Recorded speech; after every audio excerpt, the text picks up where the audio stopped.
Yo, what's going on, guys? It's Houston Sports Talk, back another video today. And today we're going to be talking about the Philadelphia 76ers potentially signing Paul George. I've talked about this signing a couple times, since the Clippers have been eliminated.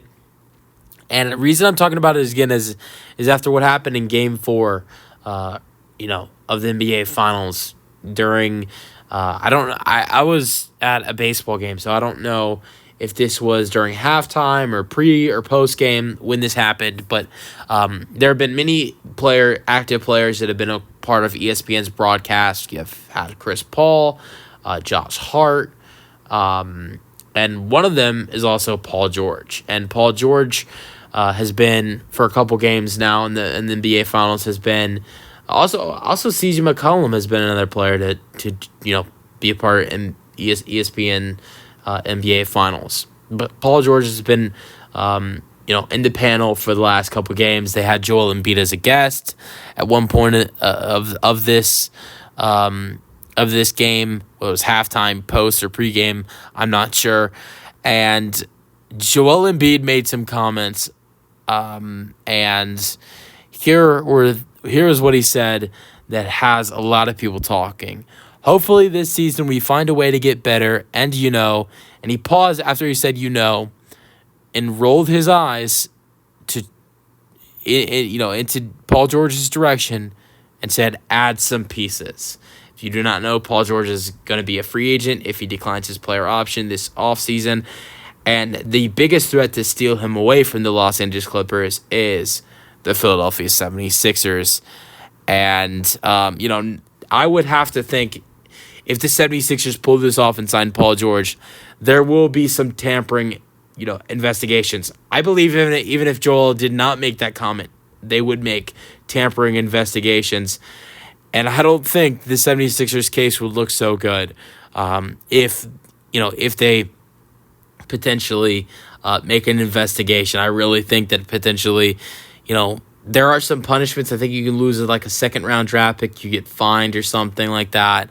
But, I guess that's probably worth it to get a great player like Paul George, who's a 9-time All-Star, 1-time Steel champion, 6-time All-NBA this past season, who was, he was an All-Star, played 74 games. It's the most games he's played since the 2018-19 season, where he had that MVP-type season, where he finished third place in MVP voting in the 2018-19 season. It's the most he's played since then. Played 74 games this year, averaging 34 minutes per game, 23 points per game that he averaged.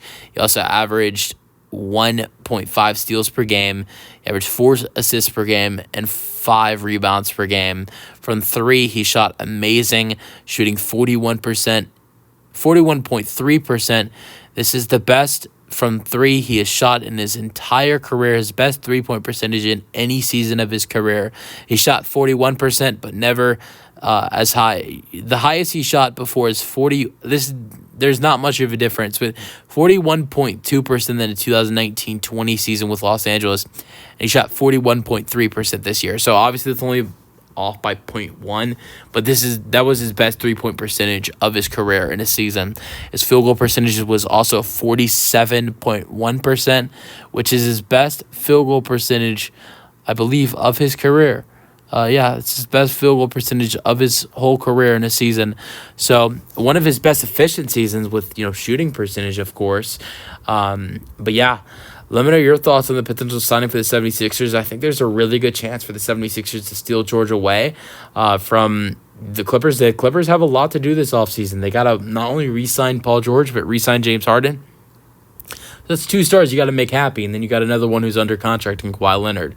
But I think there's a decent chance the Clippers could lose Paul George to the 76ers, but I would honestly think Joel Embiid should probably stay away from making comments about it, though, because then they will definitely be penalized for tampering. Let me know your thoughts, and peace out.